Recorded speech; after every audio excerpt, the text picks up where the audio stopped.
ان الحمد للہ نحمده ونستعینه ونستغفره ونعوذ باللہ من شرور انفسنا ومن سیئات اعمالنا من يهده اللہ فلا مضل له ومن يضلل فلا هادی له واشهد ان لا الہ الا اللہ وحدہ لا شریک له واشهد ان محمدا عبدہ ورسولہ اما بعد فإن خير الحديث كتاب الله وخير الهدي هدي محمد صلى الله عليه وآله وسلم وشر الأمور محدثاتها وكل محدثة بدعة وكل بدعة ضلالة وكل ضلالة في النار. أعوذ بالله السميع العليم من الشيطان الرجيم من همزه ونفخه ونفثه. بسم الله الرحمن الرحيم. رب اشرح لي صدري ويسر لي امري واحلل عقدة من لساني يفقهوا قولي. بسم الله الرحمن الرحيم. ان الله وملائكته يصلون على النبي يا ايها الذين امنوا صلوا عليه وسلموا تسليما. اللهم صل على محمد وعلى آل محمد كما صليت على إبراهيم وعلى آل إبراهيم إنك حميد مجيد. اللهم بارك على محمد وعلى آل محمد كما باركت على إبراهيم وعلى آل إبراهيم إنك حميد مجيد. اللهم ربنا آتنا في الدنيا حسنة وفي الآخرة حسنة وقنا عذاب النار. ربنا آتنا من لدنك رحمة وهيئ لنا من أمرنا رشدا. لا الہ الا انت سبحانک انی کنت من الظالمین. حسبنا اللہ ونعم الوکیل. یا حی یا قیوم برحمتک استغیث ولا حول ولا قوة الا باللہ العلی العظیم. آمین. اعوذ باللہ من الشیطان الرجیم. بسم اللہ الرحمن الرحیم. آیت نمبر 136 کنکلوڈ ہوئی تھی کہ انہوں نے مویشیوں میں اور اپنی کھیتی باڑی میں جو ان کو زراعت وصول ہوتی تھی اس میں سے انہوں نے حصے مقرر کیے ہوئے تھے بتوں کے بھی اور اللہ کے بھی. اور ظلم کی انتہا یہ تھی کہ جو وہ بتوں کے لیے مخصوص کرتے تھے وہ کہتے تھے کہ اس میں اللہ کا کوئی حصہ نہیں ہے، یہ خاص ہمارے ان بتوں کے لیے. اور جو وہ اللہ کے لیے مخصوص کرتے تھے اس میں وہ ان بتوں کو بھی شریک ٹھہراتے تھے. ہاں ظاہر ہے جی، بزرگوں کی شان تو پھر پتہ ہے نا، بلند ہے نا. اللہ جو ہے وہ روح قبض کرتا ہے اور عبد القادر جیلانی روح واپس لیتے ہیں. جی ہاں، تو یہی کچھ ادھر بھی چل رہا ہے، آپ دیکھ رہے ہیں. نعوذ باللہ. تو اللہ نے فرمایا ساء ما یحکمون، کتنا برا فیصلہ تم سناتے ہو. اس پہ آیت کنکلوڈ ہوئی تھی. اب وہی ٹاپک آگے چل رہا ہے. وَكَذَلِكَ زَيِّنَ لِكَثِيرٍ مِّنَ الْمُشْرِكِينَ، اور اسی طریقے سے خوشنما بنا دیا بہت سے مشرکین کے لیے قتل اولادہم شرکاؤہم، ان کے ان شریکوں نے جو شیاطین تھے، جو جنات یا انسانوں میں گھسے ہوئے برے عقائد پھیلانے والے لوگ، انہوں نے اس لیول تک ان میں بگاڑ پیدا کر دیا تھا کہ وہ اولاد کے قتل کو جائز سمجھتے تھے، بچیوں کو قتل کر دیتے تھے. لِيُرْدُوهُمْ وَلِيَلْبِسُوا عَلَيْهِمْ دِينَهُمْ، تاکہ وہ ہلاک کر دیں انہیں اور ان پہ ان کا دین مشتبہ کر دیں، یعنی جو وہ شرکا جو انہوں نے ٹھہرائے ہوئے تھے. وَلَوْ شَاءَ اللَّهُ مَا فَعَلُوهُ، اور اگر اللہ تعالیٰ چاہتا تو کبھی ایسا نہ کرتے. فَذَرْهُمْ وَمَا يَفْتَرُونَ، تو ان کو ان کے حال پر چھوڑ دو، اور جو یہ جھوٹ باندھتے ہیں نا ان کو ان کے جھوٹ کے اوپر آپ چھوڑ دیجیے. اب یہ بڑی اہم بات ہے کہ اگر اللہ چاہتا تو وہ ایسا نہ کرتے. تو اس کا کیا یہ مطلب ہے کہ اللہ کے چاہنے پہ وہ یہ کر رہے ہیں؟ نہیں، بلکہ اگر اللہ زبردستی کرنا چاہتا تو جس طرح فرشتوں کو اللہ نے ہدایت دی ہے انہیں بھی ہدایت دے دیتا، وہ کبھی گمراہ نہ ہوتے. یہ معنی ہے اس کا. یعنی کسی کو یہ ٹینشن نہ ہو جائے کہ اللہ تعالیٰ اگر ان کی غلطیاں بیان کر رہا ہے تو کوئی اللہ تعالیٰ کی کوئی خدائی نعوذ باللہ سٹیک پہ لگ گئی ہے. نہیں، ایسا نہیں ہے. بلکہ اللہ تبارک و تعالیٰ یہ بتا رہا ہے کہ اگر ہم نے ہدایت زبردستی دینی ہوتی نا، انسان کی چوائس پہ نہ چھوڑی ہوتی تو ساری ہدایت پہ ہوتے. اور یہ اس قسم کا شرک نہ کرتے. لیکن دنیا امتحان گاہ ہے، اللہ نے جنت بھی بنائی ہے، جہنم بھی بنائی ہے، تو یہ آزمائش میں سے ہی نکلنا ہے. وَقَالُوا هَٰذِهِ أَنْعَامٌ وَحَرْثٌ حِجْرٌ، اور وہ کہتے تھے یہ مویشی اور کھیتی ہم نے روک لی ہے، خاص کس کام کے لیے؟ لَا يَطْعَمُهَا إِلَّا مَن نَّشَاءُ بِزَعْمِهِمْ، اس میں سے کوئی نہیں کھا سکتا سوائے اس کے کہ جس کے لیے ہم چاہیں گے، جو انہوں نے اپنے گمان میں شریعت بنائی ہوئی تھی کہ یہ ہماری بیویاں کھا سکتی ہیں، یہ صرف مرد کھائیں گے، اس میں مرد بھی شریک ہو سکتے ہیں اور عورتیں بھی شریک. وہ آگے آ رہا ہے. وَأَنْعَامٌ حُرِّمَتْ ظُهُورُهَا، اور بعض مویشی ایسے کہ حرام کر دی ہیں ان کی پشتیں انہوں نے اپنے اوپر. یعنی وہ کہتے تھے یہ وہ مویشی ہیں جن کے اوپر کوئی سواری نہیں کر سکتا. یعنی وہ جو ٹوٹا پھوٹا حج کرتے تھے نا، اور حج کے لیے جو سواری لے کے جاتے تھے نا، وہ کہتے تھے اب یہ اللہ کی سواری ہے، اس پہ کوئی سوار نہیں ہوگا. نبی علیہ السلام نے یہ مشرکانہ رسم بھی توڑی.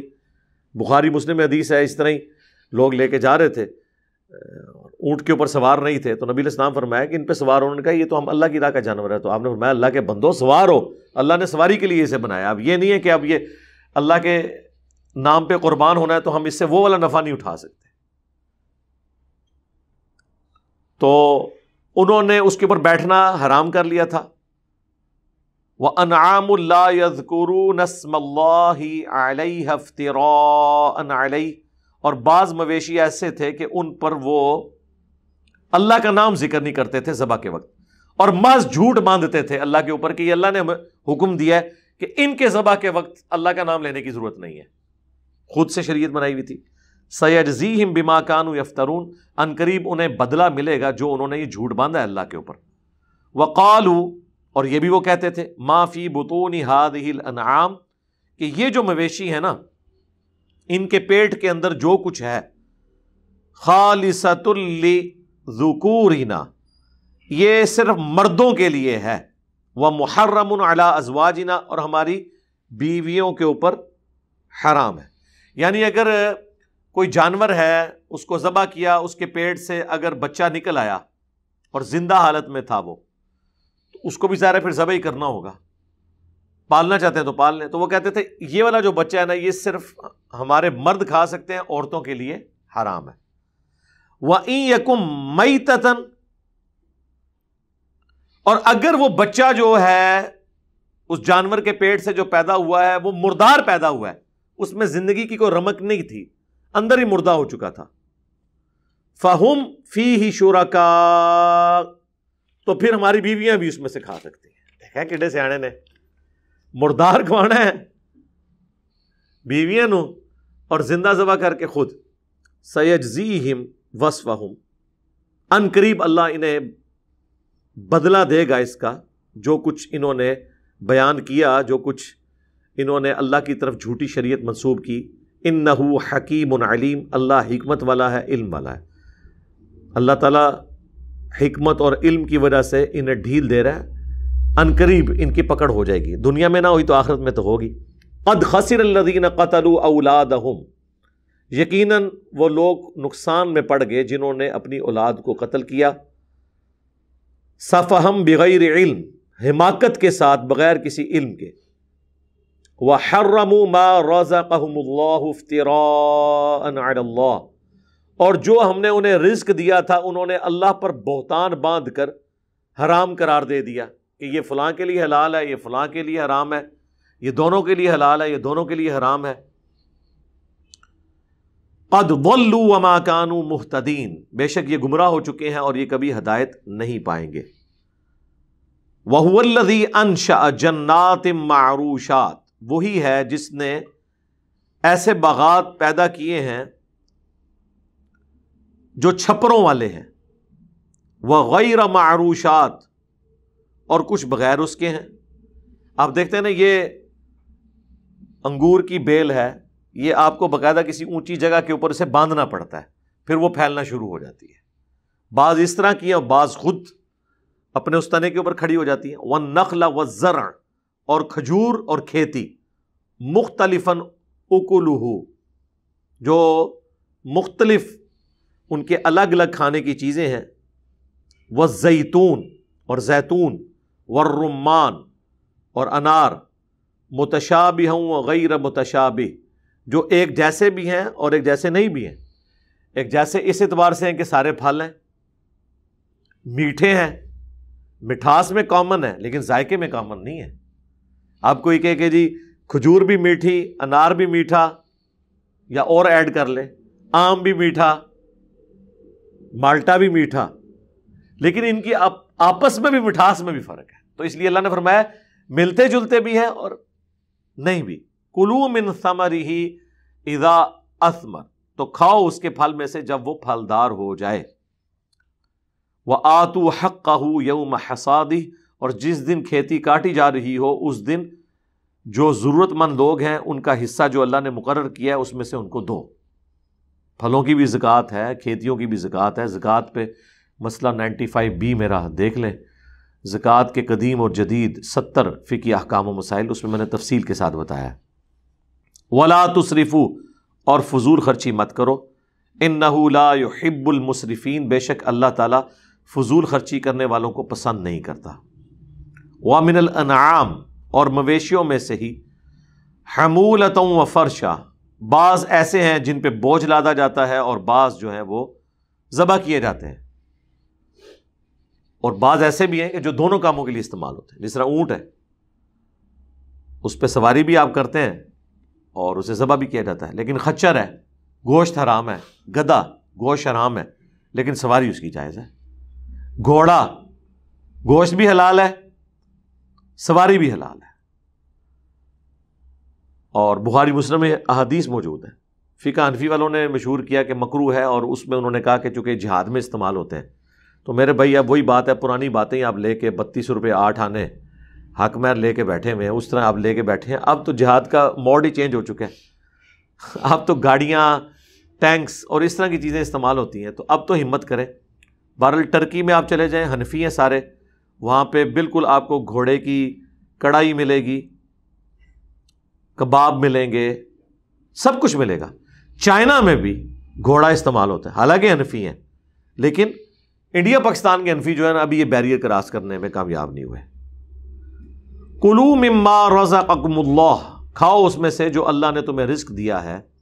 ولا تتبعوا خطوات الشیطان، اور مت پیروی کرو شیطان کے راستوں کی۔ یہ سارے شیطانی راستے ہیں کہ اپنی مرضی سے حلال اور حرام جانوروں کو ڈکلیئر کر دینا۔ انہ لکم عدو مبین، بے شک وہ تمہارا کھلا دشمن ہے۔ کون؟ شیطان۔ اب آ رہا جی وہ سورۃ الانعام میں جو اللہ تعالیٰ نے مویشی بتائے ہیں، 4 بڑے بڑے مویشی، جو کہ بہیمۃ الانعام، جو سٹارٹ میں ہی آیا تھا سورۃ المائدہ کے بھی کہ بہیمۃ الانعام حلال کیے گئے ہیں، اس میں بھی بار بار الانعام، الانعام تو عربی میں کہتے ہیں مویشیوں کو۔ اب وہ کون سی 4 بڑی بڑی کیٹیگریز ہیں مویشیوں کی، وہ آ رہی ہیں۔ پہلے نمبر پہ بھیڑ، دوسرے نمبر کے اوپر بکری، تیسرے پہ اونٹ اور چوتھے پہ گائے، اور ان کے نر اور مادہ دونوں ملائے جائیں تو یہ 8 بن گئے، 4 جوڑے ہیں اور ٹوٹل 8 جانور۔ اب وہ دمبا جو ہے وہ بھی اسی کیٹیگری میں فال کر جائے گا، بھیڑ والی کیٹیگری میں۔ اسی طریقے سے ہرن جو ہے وہ بھی بہیمۃ الانعام میں آتا ہے، اس کو آپ بکری والی کیٹیگری میں بے شک ڈال دیں۔ یہ میں حلال ہونے کے اعتبار سے بات کروں، باقی جو قربانی کے احکام و مسائل ہیں وہ الگ سے ویڈیو دیکھ لیں۔ بھینس گائے کے حکم میں داخل ہے، اس کے اوپر اجماع ہے۔ 8 ازواج، اللہ نے پیدا کیے ہیں 8 جوڑوں کی شکل میں۔ من الضأن 2 ومن المعز 2، بھیڑ میں سے 2 نر اور مادہ، اور بکری میں سے 2 نر اور مادہ۔ قل آذکرین حرم ام الانثیین، اے نبی ان سے پوچھو کہ کیا اللہ نے دونوں کے نر حرام کیے ہیں یا دونوں کی مادائیں؟ ام مشتملت علیہ ارحام الانثیین، یا اللہ نے جو ان کی ماداؤں کے پیٹ میں بچے ہیں وہ حرام کیے ہیں؟ کہاں پہ یہ بات لکھی ہوئی ہے جو تم نے خود ساختہ شریعت بنائی ہے؟ نبئونی بعلم، مجھے بتاؤ علم کے ذریعے، عشق و سرور کے ذریعے نہیں، کوئی علمی بات کرو۔ ان کنتم صادقین، اگر تم سچے ہو۔ لاؤ کوئی علم، کوئی تمہارے پاس کتابیں موجود ہوں، انبیاء کے آثار ہوں کہ یہ شریعت کا ہمارے پاس نالج ہے جس کی بنیاد پہ ہم بات، یہ نہ کہو کہ ایسی تو شروع تو این جی کر دیں آیا، یہ بات نہیں۔ وَمِنَ الْإِبِلِ اثْنَيْنِ، اور اونٹ میں سے بھی نر اور مادہ، وَمِنَ الْبَقَرِ اثْنَيْنِ، اور گائے میں سے بھی نر اور مادہ دو، یہ 8 پورے ہو گئے۔ قُلْ آذَّكَرَيْنِ حَرَّمَ أَمِ الْأُنثَيَيْنِ، اے نبی تم فرماؤ کیا دونوں نر حرام کیے اللہ نے یا دونوں مادہ؟ ام مشتملت علیہ ارحام الانثیین، یا اللہ تعالیٰ نے ان کے اندر جو کچھ ان کے رحم میں موجود ہے جو بچے، ان میں سے کوئی چیز اللہ نے حرام کی ہو۔ ام کنتم شہداء اذ وصاکم اللہ بہذا، کیا تم اس وقت وہاں موجود تھے جب اللہ تعالیٰ نے اس قسم کی کوئی وصیت کی؟ اللہ تعالیٰ جب یہ شریعت کے احکامات کسی پیغمبر پہ نازل فرما رہا تھا جو تم نے خود سے منسوب کیے کہ تم اس پہ گواہ ہے ہو؟ فَمَنْ أَظْلَمُ مِمَّنِ افْتَرَىٰ عَلَى اللَّهِ كَذِبًا، تو اس سے بڑھ کر ظالم کون ہو سکتا ہے جو اللہ تعالیٰ کے اوپر جھوٹ باندھ دے۔ لِيُضِلَّ النَّاسَ بِغَيْرِ عِلْمٍ، تاکہ لوگوں کو گمراہ کر دے بغیر علم کے۔ إِنَّ اللَّهَ لَا يَهْدِي الْقَوْمَ الظَّالِمِينَ، بے شک اللہ تعالیٰ ہدایت نہیں دیتا ظالموں کو، یعنی جو خود ساختہ شریعت بناتے ہیں ان کو ہدایت نہیں ملنی جب تک کہ وہ علمی کتابی ہو کر کتابوں کو، علم کو فالو نہیں کرنا شروع کرتے۔ اب ان ساری چیزوں کے مقابل اللہ تعالیٰ فرما رہا ہے کہ اب میں تمہیں بتاتا ہوں کہ کون سی چیزیں ہم نے حرام کی ہیں، وہ بتا دو اے نبی ان سے۔ قل لا اجد فیما اوحی الی محرما، اے نبی تم فرماؤ میں تو کسی چیز کو حرام نہیں پاتا جو مجھے وحی کے ذریعے بتائی گئی ہے، علی طعام یطعم، اس کھانے میں سے جو کہ کھایا جاتا ہے، کوئی حرام چیز نہیں ہے، الا سوائے ان یکون میتتن، کہ مردار ہو، حلال جانور بھی مردار، او دمم مسفوحا، یا رگوں کا بہتا ہوا خون، یہ وہی بات ہے جو سورۃ البقرہ میں بھی آئی، سورۃ النحل میں بھی، سورۃ الانعام کے اندر بھی۔ او لحم خنزیر، یا پھر خنزیر کا گوشت، فإنہ رجس، یہ جو ہے رجس ہے، نجس چیز ہے۔ او فسقا اہل لغیر اللہ بہ، یا پھر یہ نافرمانی کا کام ہے کہ ذبح کے وقت حلال چیز پہ بھی اللہ کے سوا کسی اور ہستی کا نام لیا جائے یا اللہ کا نام نہ لیا جائے۔ یہ 4 چیزیں ہیں جو حرام ہیں، لیکن اس میں بھی ایکسیپشن ہے، فَمَنِ اضْطُرَّ غَيْرَ بَاغٍ وَلَا عَادٍ، لیکن اگر کوئی اضطراری کیفیت ہو جائے، کوئی مجبور ہو جائے اس حال میں کہ نہ تو وہ حد سے تجاوز کرنے والا ہو، وَلَا عَادٍ، نہ نافرمانی کرنے والا اور نہ حد سے گزرنے والا، فَإِنَّ رَبَّكَ غَفُورٌ رَحِيمٌ، تو بے شک تیرا رب بخشنے والا مہربان ہے۔ یعنی زندگی موت کی کشمکش بن جائے تو یہ بھی آپ کھا سکتے ہیں۔ سورۃ النحل میں تو ان چیزوں کا بھی ذکر ہے، اور پھر اللہ نے یہ بھی ذکر کیا کہ اگر کسی کی زندگی موت کی کشمکش بن جائے تو وہ کلمہ کفر بھی بول سکتا ہے اپنی جان بچانے کے لیے۔ وَعَلَى الَّذِينَ هَادُوا، اور جو یہودی تھے ان پر، حَرَّمْنَا كُلَّ ذِي ظُفْرٍ، ہم نے ہر طرح کا وہ جانور حرام کر دیا تھا جس کے ناخن ہیں۔ ناخنوں والے جانور ہمارے بھی حرام ہیں، لیکن کچھ حرام ہیں کچھ حلال ہیں۔ اب جیسے مرغی ہے، اس کے بھی ناخن ہوتے ہیں، آپ کو پتہ ہے، مرغے کے بھی، لیکن یہ حلال ہے۔ لیکن جو 4 پائے ہیں، زمین پہ پھرنے والے جانور، وہ صحیح مسلم میں حدیث ہے کہ وہ سب کے سب حرام ہیں جو گوشت خور ہیں، جن کی آنکھ کی سیدھ میں یہ نوکدار دانت ہوتے ہیں، کتا، ریچھ، شیر، یہ سب کے سب۔ اور اسی طریقے سے اڑنے والے پرندوں میں جو گوشت خور ہیں، عقاب، چیل، کوا، کوا بھی حرام ہے، ٹھیک ہے۔ اور اسی طریقے سے باز، وہ بھی شکار کرنے والا ہے، وہ سب کے سب۔ وَمِنَ الْبَقَرِ وَالْغَنَمِ حَرَّمْنَا عَلَيْهِمْ شُحُومَهُمَا، اور جو جانور تھے نا حلال جانور بھی، جن میں گائے اور بکری، ہم نے حرام کر دی تھی ان پر ان کی چربی. گوشت کھا سکتے ہیں، چربی نہیں کھا سکتے. ہاں اب ساری چربی حرام نہیں تھی، جس سے بچنا مشکل ہے وہ والی چربی نہیں، جو الگ سے جو ایکسٹرا چربی نکلتی ہے وہ حرام تھی. جس طرح خون بھی حرام ہے، لیکن جو خون ہڈیوں کے گودے کے اندر ہے وہ حلال ہے. جو گوشت کی بوٹی کے اندر ہوتا ہے ہڈی اور گوشت کے جوڑ میں، وہ حلال ہے. اسی لیے آیا تھا بہتا ہوا لہو، جو ہے رگوں سے، رگوں کا جو خون ہے وہ حرام ہے. تو یہاں پہ بھی آ رہا ہے کہ جو چربی پوری نکلتی ہے وہ تو حرام ہے، جو علیحدہ ہو سکتی ہے. الا ما حملت ظہورہما، سوائے اس کے کہ جو ان کی پیٹھ پہ لگی ہے، او الحوایا، یا ان کی آنتوں کے ساتھ ہے، او مختلط بعظم، یا ان کی ہڈی کے ساتھ جڑی ہوئی ہے، وہ حلال تھی. باقی جو ایکسٹرا چربی ہے وہ حرام.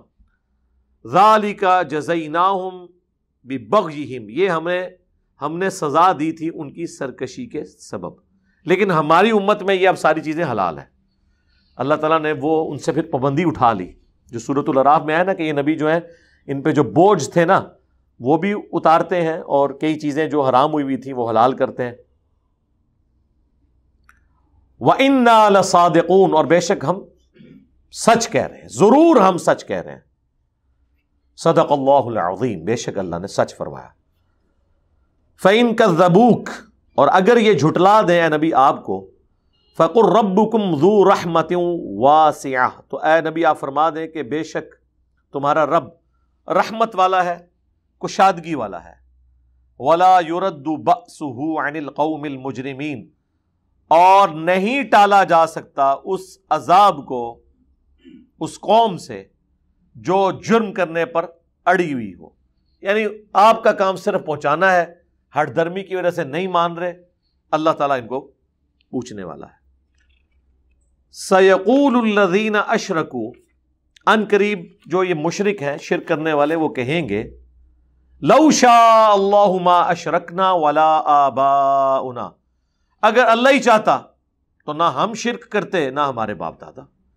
یعنی بجائے یہ کہ کوئی علمی روش اختیار کریں، یہ جذباتی کھیل کھیل رہے ہیں آپ کے ساتھ. یہ اکثر کہتے ہیں نا جناب، اچھا اس کا مطلب ہمارے آباء و اجداد غلط تھے، تو پھر اللہ نے ہی ان کو ایسے رکھا ہوا تھا نا. یہ لیم ایکسکیوز ہے. قرآن کی جو روش ہے وہ علمی ہے، اور یہ کوئی بہانہ نہیں ہے کہ چونکہ ہمارے آباء و اجداد کرتے رہے ہیں ہم نے بھی یہی کرنا ہے. ان قریب یہ کہیں گے کہ اگر اللہ ہی چاہتا تو ایسا نہ ہوتا. اس کا مطلب ہے کہ اگر وہ کر رہے ہیں اور اللہ نے انہیں کعبے کا متولی بنایا ہوا ہے تو پھر ظاہر ہے اللہ کے محبوب بندے ہیں نا جی. یہاں بھی لوگ کہتے ہیں نا جناب مزاروں پہ رش ہے، اتنی دنیا جا رہی ہے، تو آخر اللہ نے ان کو چنا ہے نا. تو اس کی پھکی بھی ان کو ہم دیتے ہیں کہ بتاؤ، قرآن میں بائی نیم 25 انبیاء کا ذکر ہے، صرف نبی علیہ السلام کی قبر مبارک کنفرم ہے، باقی 24 انبیاء کی قبریں بتاؤ کدھر ہے، ان کے مزار کدھر ہیں، ان کے اوپر رش کیوں نہیں ہے؟ ان کا مرتبہ تو تمہارے بابوں سے زیادہ ہے. ہمارے نزدیک تو بابے تو شاہی کوئی نہیں نا انبیاء کے مقابلے پہ، اپنے مقابلے کی بات نہیں کر رہے. تو اگر رش ہی دلیل ہے تو ادھر کیوں نہیں ہے؟ تو وہی لیم ایکسکیوزز. اگر اللہ ہی چاہتا تو نہ ہم شرک کرتے نہ ہمارے آباء و اجداد، ولا حرمنا من شیء، اور نہ ہم کوئی اس طرح کی چیزیں حرام قرار دیتے. کذالک کذب الذین من قبلہم، اسی طریقے سے ان سے پہلے لوگ جو گزر چکے ہیں، اگلے لوگ، انہوں نے بھی حق بات کو جھٹلانے کے لیے یہی بہانہ بنایا ہوا تھا. اور اس میں ایڈ کروں گا، اور اسی طریقے سے قیامت تک جتنے لوگ حق جھٹلائیں گے وہ یہی بہانہ کریں گے، کیونکہ یونیورسل ٹروتھ ہے. یہ بہانے وہی چل رہے ہیں. انبیاء کی وحی کے مقابلے پہ کیا ہے کہ ہم نے اپنے آباء و اجداد کو اس پہ پایا. تو آج کیا لوگ کیا کر رہے ہیں؟ وہی. یہی وجہ ہے کہ الہامی کتابیں کبھی پرانی نہیں ہوتی، کیونکہ انسان تو وہی ہے نا. انسان کے بھاگنے کے راستے وہی ہیں، انسان کے بہانے وہی ہیں، انسان کے سوچنے سمجھنے کی صلاحیتیں وہی ہیں، انسان کے رشتے وہی ہیں. آج بھی انسان جو ہے ماں باپ کے ذریعے پیدا ہوتا ہے، اس کی اولاد ہوتی ہے. آج بھی انسان وہی کچھ کھاتا ہے جو پہلے کھاتا تھا. ٹھیک ہے، آسائشیں ضرور آئی ہیں. ان آسائشوں کی وجہ سے یہ نہیں ہو گیا کہ انسان نے کھانے پینے کے لیے کوئی اور چیز بنا لی ہے. یہ تو ہو گیا ہے کہ الیکٹرک تندور آ گئے ہیں، لیکن ان میں گندم کی روٹی لگ رہی ہے. کوئی ایسا مٹیریل نہیں بنا لیا کہ جو آپ اس کو کھانا شروع کر دیں. ایسا تو نہیں ہو رہا. تو اللہ نے فرمایا ان سے پہلے لوگ بھی یہی باتیں کرتے تھے. پھر کیا ہوا؟ حتی ذاقوا بأسنا، یہاں تک کہ انہوں نے ہمارے عذاب کا مزہ چکھ لیا. یا تو قوموں پہ عذاب آ گیا، اور عذاب نہیں بھی آیا تب بھی موت تو خود آخرت کے عذاب کا دروازہ کھولنے والی ہے. جو بخاری مسلم میں حدیث ہے، اس کا لب لباب یہی بنتا ہے کہ جو مر گیا اس کی قیامت قائم ہوگی، اس کی موت کے بعد آخرت کی زندگی شروع ہوگی. قل هل عندکم من علم، اے نبی ان سے فرماؤ کیا تمہارے پاس کوئی علم ہے؟ گل وہی ہے بھائی جی، علمی گل کرو، اے چھوڑ دو جناب. انہوں نے فرما دیا. اتنے لوگ کیسے غلط ہو سکتے ہیں؟ اچھا اس کا مطلب ہے 12 سال میں کسی بندے کو نہیں پتا چلا؟ کوئی علمی گل کرو بھائی، علمی گل کرو. ان کو یہ نہیں پتا کہ جن کتابوں پہ آپ دین کلیم کیے ہوئے ہیں، ان کتابوں کا ڈسکریڈٹ ہو جانا زیادہ مسئلہ ہے یا بابوں کا ڈسکریڈٹ ہونا بڑا مسئلہ ہے؟ کتابوں کا. پھر تو دین ہی ختم ہو گیا نا. اگر آپ کہیں قرآن میں جو لکھا ہے ایاک نعبد و ایاک نستعین، اس کا مطلب بالکل الٹ ہے کہ اللہ کی اطاعت سے بابوں سے بھی مانگ سکتے ہیں. تو سر گورا تو کہے گا پھر کتاب تو ڈسکریڈٹ ہوگی، پھر تو دین وہ ہے جو آپ کے بابے سکھا رہے ہیں. آپ فیصلہ کر لیں، آپ نے قرآن بخاری مسلم کو بچانا ہے یا بابے بچانے ہیں. ہاں جبکہ آپ ہی ہمیں بتاتے ہیں کہ نبی علیہ السلام نے حجۃ الوداع کے اوپر قرآن اور سنت چھوڑے، اور اہل بیت کو اور قرآن کو غدیر خم پہ چھوڑا. تو آپ مجھے بتائیں، ایک طرف بابا بچاؤ مہم ہے، ایک طرف کتابیں بچاؤ مہم ہے. تو کتابوں کو ہی بچانا ہے، کیونکہ کتابیں کے ڈسکریڈٹ ہوتی ہیں نا، تو اس کا مطلب ہے پھر دین اسلام کی بنیاد ہی ختم ہو گئی جی. وہ اسی کے اوپر تو کھڑی ہے. اے نبی فرماؤ کہ تمہارے پاس کوئی علم ہے، فتخرجوہ لنا، تو نکالو ہمارے لیے اس میں سے کوئی چیز، کوئی قرآن حدیث نکال کے لاؤ. ان تتبعون الا الظن، یا تم میرے گمان کی پیروی کر رہے ہو. وان انتم الا تخرصون، اور تم تو محض اٹکلیں مار رہے ہو، اندازے تخمینے لگا رہے ہو. جی انج ہو گیا تو اونج کیوں نہیں ہو جاتا، اونج ہو گیا تو انج کیوں نہیں ہو جاتا، اگر اے ہو گیا تو مطلب ہے اے ہو گیا. یہ وہ تخمینے، ٹھیک ہے جی، تخمینے. جی شیطان اگر ہر بندے کو وسوسہ دلا سکتا ہے تو ولی کیوں نہیں ہر جگہ موجود ہو سکتا؟ ہائے ہائے ہائے صدقے. ٹھیک ہے، تو سرکار پھر رکو ذرا، صبر کرو، ہمیں یہ بتائیں یہ ولی جب مرتا ہے اس کے کپڑے کیوں اتارتے ہیں آپ؟ زندہ بندہ تو اپنے کپڑے نہیں اتارنے دیتا. یا زندوں کے بھی کپڑے اتاریں آپ، ان کو نلائیں ایسے پائپ کے ذریعے اور کہیں دیکھو جی انجینئر صاحب تو جھوٹا ثابت کرتا ہے، اے دیکھو اسی زندہ بھی ولی نو آنے ہیں، اور اس کی مرضی کے بغیر ہم اس کے کپڑے جو ہے نا اتارتے ہیں. زندہ بندہ اپنے کپڑے اتارنے دیتا ہے؟ ان کے کپڑے اتارتے ہو، ان کو نہاتے ہو، دھلاتے ہو، اس کے بعد ان کو قبر میں دفنا دیتے ہو. تو شیطان تو ابھی تک زندہ ہے، اسے تو موت ابھی نہیں آئی ہے. تو پھر بتاؤ جسے موت آ گئی وہ افضل ہوا یا جسے موت نہیں آئی وہ افضل ہوا؟ پھر وہ اس طرح کی ایکویشن کرو گے تو پھر یہی کوئے گا. حضرت آدم علیہ السلام کو فرشتوں نے سجدہ کیا، ہم اپنے پیغمبر کو کر نہیں سکتے، حالانکہ ہمارے پیغمبر آدم علیہ السلام سے افضل ہیں اور فرشتے ہم سے افضل تھے. ظاہر حضرت جبرائیل نے بھی سجدہ کیا ہے، وہ فرشتوں کے پیغمبر ہیں. انسان اگر کسی فرشتے سے افضل ہو سکتا ہے تو وہ عام فرشتے سے، وہ بھی نیک انسان. لیکن کوئی دنیا کا انسان حضرت جبرائیل، میکائیل، اسرافیل اور ملک الموت جنہیں ہم اسرائیل کہتے ہیں، یہ انبیاء ہیں فرشتوں کے. انسانوں کے انبیاء تو ان سے افضل ہو سکتے ہیں، کوئی انسان، کوئی صحابی ان سے افضل نہیں ہو سکتا کیونکہ وہ پیغمبر ہے. تو انہوں نے بھی آدم علیہ السلام کو سجدہ کیا. اگر ہم سے افضل ترین شخص رسول اللہ سے کم افضل شخص کو سجدہ کر سکتا ہے، اور ہمارا اور نبی کا تو ڈفرنس ہی بہت زیادہ ہے، ہمیں تو بدرجہ اولا سجدہ کرنا چاہیے، لیکن کوئی بھی نہیں مانے گا. اس کا مطلب ہے یہ جو آپ منطقیں لڑاتے ہیں نا، یہ بالکل جعلی باتیں، اس طرح منطق بن ہی نہیں سکتی.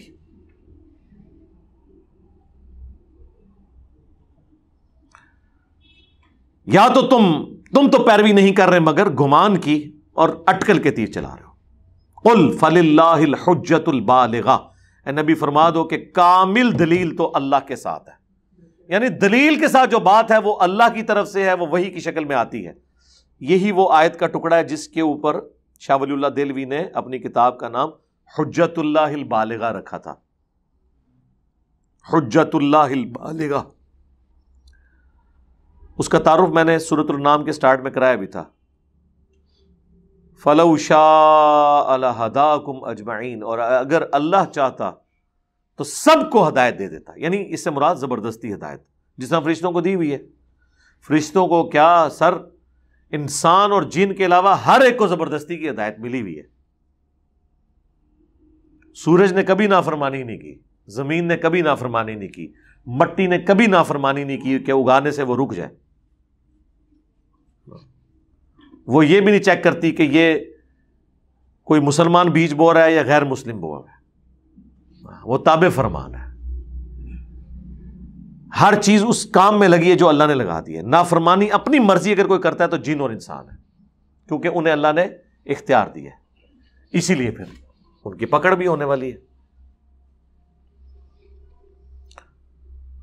قل ہلم شہداءکم الذین یشہدون، آپ ان سے فرمائیے لاؤ اپنے گواہ جو گواہی دیں، ان اللہ حرم ھذا، کہ اللہ تعالیٰ نے یہ چیزیں حرام کی ہوئی ہیں جو تمہاری خود ساختہ شریعت میں تمہارے کلیم ہے. فَإِن شَهِدُوا، پس اگر یہ اتنی یعنی جھوٹ کے اوپر اتر آئیں کہ گواہی دینے کو تیار ہو جائیں، فَلَا تَشْهَدْ مَعَهُمْ، تو اے نبی آپ نے ان کے ساتھ گواہی نہیں دینی. وَلَا تَتَّبِعْ أَهْوَاءَ الَّذِينَ كَذَّبُوا بِآيَاتِنَا، اور آپ نے پیروی نہیں کرنی ان کی خواہشات کی جو ہماری آیات کو جھٹلانے والے ہیں. والذین لا یؤمنون بالآخرہ، اور وہ لوگ جو آخرت پر ایمان نہیں رکھتے. وہم بربہم یعدلون، اور وہ اپنے رب کے برابر اور ہستیوں کو ٹھہرائے ہوئے ہیں. آپ نے ان کی بات کی تصدیق نہیں کرنی، بغیر علم کے کوئی بات ایکسیپٹ نہیں کرنی، چاہے یہ قسمیں بھی اٹھا کے گواہیاں بھی دیں. یہ دیکھ لیں، قسم اٹھا کے آپ بات کو پکا نہیں کر سکتے، بات پھر بھی علمی کرنی ہے. اب آ رہی ہیں 10 کمانڈمنٹس. قرآن حکیم میں 10 کمانڈمنٹس جو ہیں وہ یعنی 10 بڑے بڑے احکامات جو بنی اسرائیل کو اللہ نے دیے اور اس امت میں بھی وہ ٹرانسفر ہوئے ہیں. سورۃ البقرہ میں آئے ہیں، سورۃ الانعام کے اندر، اور صحیح تفصیل ان کی آئی ہے سورہ بنی اسرائیل میں، جس پہ میری تفصیلی ویڈیو بھی ریکارڈ ہے. بہرحال یہ بھی ایک قرآنک ورژن آف 10 کمانڈمنٹس آ رہا ہے. قل، اے نبی ان سے فرماؤ، تعالو، آؤ، اتلو ما حرم ربکم، میں تمہیں پڑھ کے سناتا ہوں کہ کون سی چیز تمہارے رب نے حرام کی ہے، علیکم، تم پر، جو تم بڑے شوق سے کر رہے ہو. اللہ تشرکو بہ شیئا، کہ مت شریک ٹھہراؤ اس کے ساتھ کسی بھی ہستی کو. یعنی 10 کمانڈمنٹس میں سے پہلی کمانڈ ہے توحید. یہ بنیادی دعوت ہے جو تمام انبیاء کے ذریعے اللہ نے امتوں کو ٹرانسفر کی. اور وہ میں جو اکثر کہتا ہوں، ایاک نعبد و ایاک نستعین، پھر اس پہ کافی دیر بولا جا سکتا ہے. توحید کے اوپر 10 دھوکے.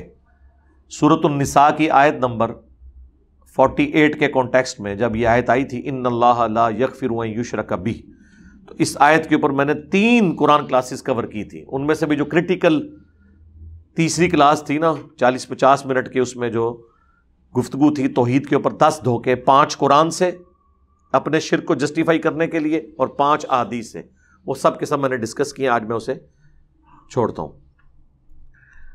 وَبِالْوَالِدَيْنِ احسانا، اور والدین کے ساتھ احسان کرو. وَلَا تَقْتُلُوا أَوْلَادَكُمْ مِنْ إِمْلَاقٍ، اور مت قتل کرو اپنی اولاد کو اس ڈر سے کہ وہ تمہارے ساتھ بیٹھ کے کھائیں گے، مفلسی کے ڈر سے. نَحْنُ نَرْزُقُكُمْ وَإِيَّاهُمْ، بے شک ہم ہی رزق دیتے ہیں تمہیں بھی اور ان کو بھی.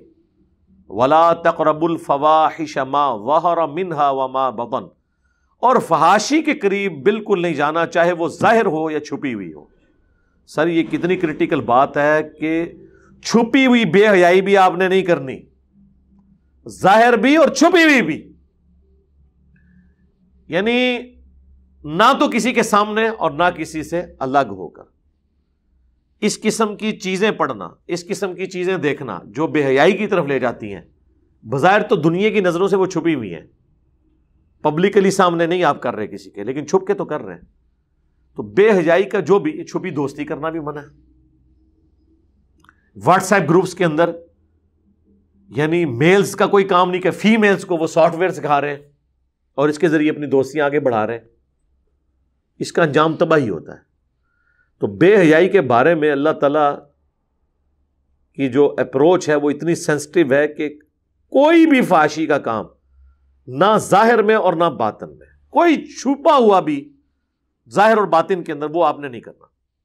وَلَا تَقْتُلُوا النَّفْسَ الَّتِي حَرَّمَ اللَّهُ إِلَّا بِالْحَقِّ، کسی جان کو ناحق قتل نہیں کرنا سوائے اس معاملے کے جو اللہ تعالیٰ نے شریعت میں کر دیا ہے، اور وہ سورۃ الانعام میں ہی گزر چکا ہے، سورۃ المائدہ کے اندر آیت نمبر 32 میں، کہ قتل کے بدلے قتل ہوگا، وہ بھی جوڈیشری کے ذریعے، یا فساد فی الارض جو لوگ کرنے والے لوگ ہیں وہ قتل ہوں گے، وہ بھی ظاہر ہے جوڈیشری کے ذریعے، ادروائز آپ کسی کو قتل نہیں کر سکتے. ذالکم وصاکم، یہ ہے وہ جس کی تمہیں نصیحت کی جاتی ہے، بہی، اس کے ساتھ یعنی قرآن کے ساتھ، لعلکم تعقلون، تاکہ تم حقیقت کو سمجھ سکو.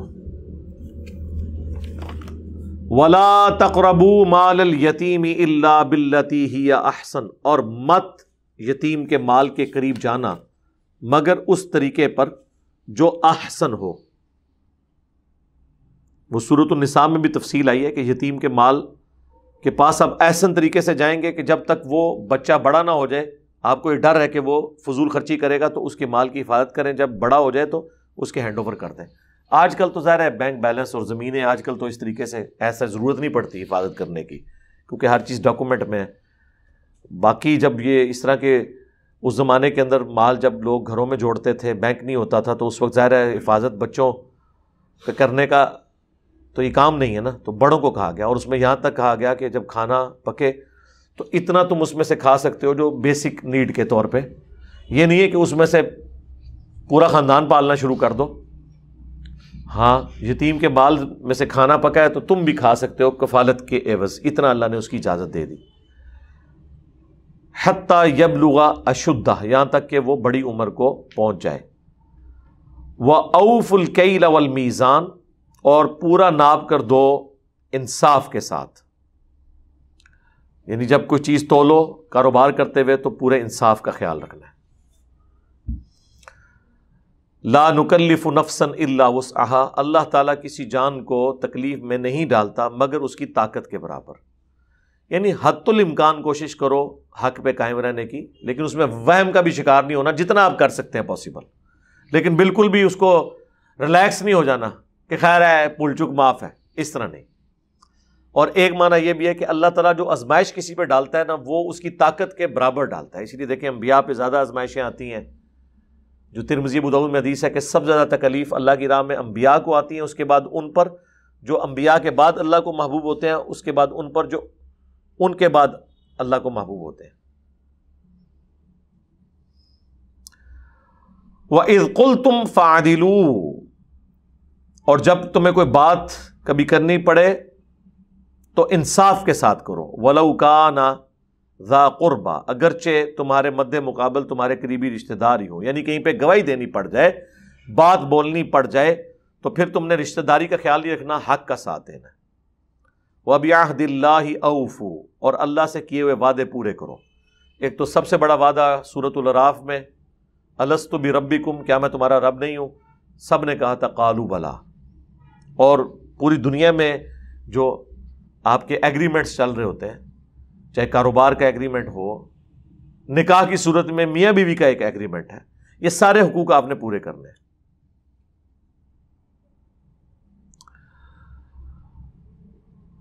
ذالکم وصاکم بہ لعلکم تذکرون، یہ ہے وہ جس کا اللہ تعالیٰ تمہیں حکم دیتا ہے تاکہ تم نصیحت قبول کرو. یعنی یہ جو 10 کمانڈمنٹس بڑی بڑی آئی ہیں. اب وہ شعراء آفاق آیت آ رہی ہے، آیت نمبر 153. اسی کا کانٹیکسٹ میں نے اس وقت مسئلہ نمبر 78 ریکارڈ کروایا تھا پچھلی جو 344 قرآن کلاسز میں ہمارا قرآن حکیم مکمل ہوا تھا، تو اس آیت کے اوپر میں نے وہ قبر کے 4 سوالات، وہ پہلی دفعہ میں نے پبلک کی تھی یہ بات، اور وہ کلپ ہمارا ماشاءاللہ ملینز میں اس وقت گیا تھا، فیس بک کے اوپر مختلف لوگوں نے اپلوڈ کیا، وہ دعوت ٹریگر کرنے والا وہ کلپ تھا، پہلا کلپ تھا جو وائرل ہوا تھا، وہ اسی آیت کے کانٹیکسٹ میں تھا، وَأَنَّ هَذَا صِرَاطِي مُسْتَقِيمًا، اور بے شک یہ ہے میرا راستہ جو کہ سیدھا ہے، فَاتَّبِعُوهُ، اس کی پیروی کرو، وَلَا تَتَّبِعُوا السُّبُلَ، اور ادھر ادھر کے راستوں کی پیروی مت کرنا، فَتَفَرَّقَ بِكُمْ عَنْ سَبِيلِي، وہ تمہیں جدا کر دیں گے، دور کر جائیں گے میرے راستے سے، اللہ کے راستے سے، ذَلِكُمْ وَصَّاكُمْ بِهِ، یہ ہے وہ جس کا تمہیں حکم دیا جاتا ہے، لَعَلَّكُمْ تَتَّقُونَ، تاکہ تم پرہیزگاری کی روش اختیار کر سکو۔ یہ سورہ الانعام کی آیت نمبر 153 میں اللہ تعالیٰ نے اپنے پیغمبر کی مبارک زبان سے بتایا کہ صراط مستقیم کو فالو کرنا ہے، اور وہ سیدھا راستہ سنگولر کے سیغے میں ہے۔ اکثر لوگ کہتے ہیں نا جی وہ صراط الذین انعمت علیہم، تو سارے نیک لوگوں کے راستے، نیک لوگوں کا راستہ، اور وہ پہلے آیا اہدنا الصراط المستقیم، اے اللہ ہمیں سیدھے راستے پر چلا، صراط الذین انعمت علیہم، راستہ وہ والا جس پہ نیک انعام یافتہ لوگ چلے۔ تو وہ راستہ پیغمبر کا ہوتا ہے، بزرگوں کا نہیں ہوتا۔ بزرگوں نے بھی، چاہے وہ اہل بیت ہوں، صحابہ ہوں، یا آپ کے بنائے ہوئے اولیاء یا اللہ کے بنائے ہوئے اولیاء، سب نے راستے پہ چلنا ہے، راستوں پہ نہیں کہ جی چاروں راستے ہیں، چاروں ہی حق کے اوپر ہیں، نہیں، راستہ ایک ہی حق پر ہے جو نبی علیہ السلام کا مبارک راستہ ہے۔ یہ آیت تلاوت کی آپ نے حدیث ہے مسند احمد کے اندر، مشکات میں بھی آپ کو پہلی جلد میں کتاب و سنت کو مضبوطی سے پکڑنے والے چیپٹر میں مل جائے گی کہ نبی علیہ السلام نے زمین پہ ایک سیدھی لکیر کھینچی، اس کے دائیں بائیں ٹیڑھی لکیریں کھینچی، اور پھر آپ نے کہا وَأَنَّ هَذَا صِرَاطِي مُسْتَقِيمًا، یہ ہے میرا راستہ جو کہ بالکل سیدھا ہے، اس کی پیروی کرو، ارد گرد کے ٹیڑھے راستوں کی پیروی نہ کرو، وہ تمہیں اللہ کے راستے سے ہٹا دیں گے، یہ ہے وہ جس کی اللہ تمہیں وصیت کرتا ہے تاکہ تم ڈر سکو۔ اور پھر آپ نے کہا یہ ٹیڑھے راستے ہیں، اور سنن ابن ماجہ میں، جامعہ ترمذی میں موجود ہے، نبی علیہ السلام نے 2 لکیریں اس طرف کھینچی اور 2 اس طرف، کنیاں ہو گیا 4۔ آپ فرمایا اے 4 گھمرائی دے رستے نے، اے سینٹر والا جڑا ہے نا میرا رستہ ہے، ٹھیک ہے جی، چاروں حق پہ نہیں ہے، یعنی یہ ہم 4 اماموں کو مانتے ہیں، اماموں کے نام پہ بنائے ہوئے فرقوں کو کہہ رہے ہیں کہ وہ غلط ہے۔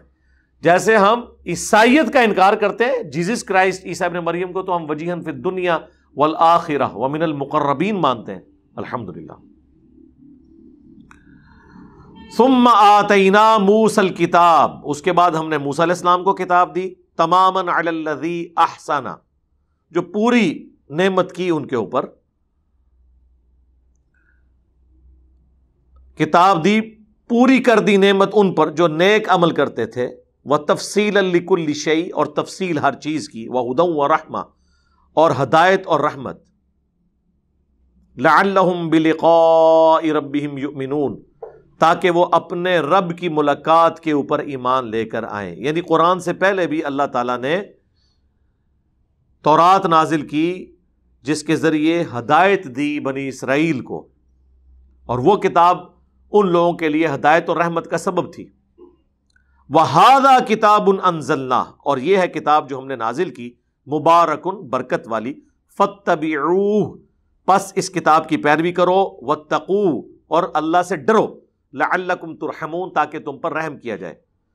أَن تَقُولُوا إِنَّمَا أُنزِلَ الْكِتَابُ عَلَى طَائِفَتَيْنِ مِن قَبْلِنَا، ہم نے قرآن تمہیں اس لیے دیا تاکہ تم قیامت کے دن اللہ کو یہ گلہ نہ کر سکو کہ ہم سے پہلے 2 بھاری گروہوں کے اوپر، یعنی یہودیوں اور نصرانیوں، یہودیوں اور عیسائیوں کے اوپر تو کتابیں نازل ہوئی تھیں، تعلیمات آئی تھیں، وَإِن كُنَّا عَن دِرَاسَتِهِمْ لَغَافِلِينَ، اور ہم تو اس طرح کی کسی کتاب سے ناواقف تھے، تو دیکھو اللہ نے تمہیں بھی کتاب دے دی ہے، ٹھیک ہے۔ ہوتا یہی ہے نا کہ جب تک کوئی چیز نہیں ہوتی پھر بڑا اچھا بہانہ ہوتا ہے کہ جی ہمیں بھی بتایا ہوتا، دیکھتے جی ہم کس طرح جو ہے وہ اس رائے حق پہ چلا، ہمیں تو پتہ ہی نہیں چلا جناب۔ ہمیں بھی لوگ کہتے ہیں جناب اچھا دیہڑی ہوتا ہے درس، پہلے نہیں دسیا، چلو ہوں دستا ہے، آ جاؤ، ٹھیک ہے۔ یہ وہی چیز ہے۔ تو اللہ نے فرمایا کہ یہ گلا کوئی نہ کرے کہ ان پہ تو کتابیں نازل ہوئی تھی، اس لیے وہ ہدایت پہ تھے، ہمیں کتاب ملی ہوتی تو لو پھر آگے ہمارے پیغمبر. او تقولو، یا تم پھر کہنا شروع کر دو، لو انا انزل علینا الکتاب، کہ اگر ہم پہ کو کتاب نازل ہوئی ہوتی نا، لکننا اہدا منہم، ہم یہود و نصارہ سے زیادہ ہدایت پہ ہوتے. یا اللہ ایک بار آزما کے تو دیکھ.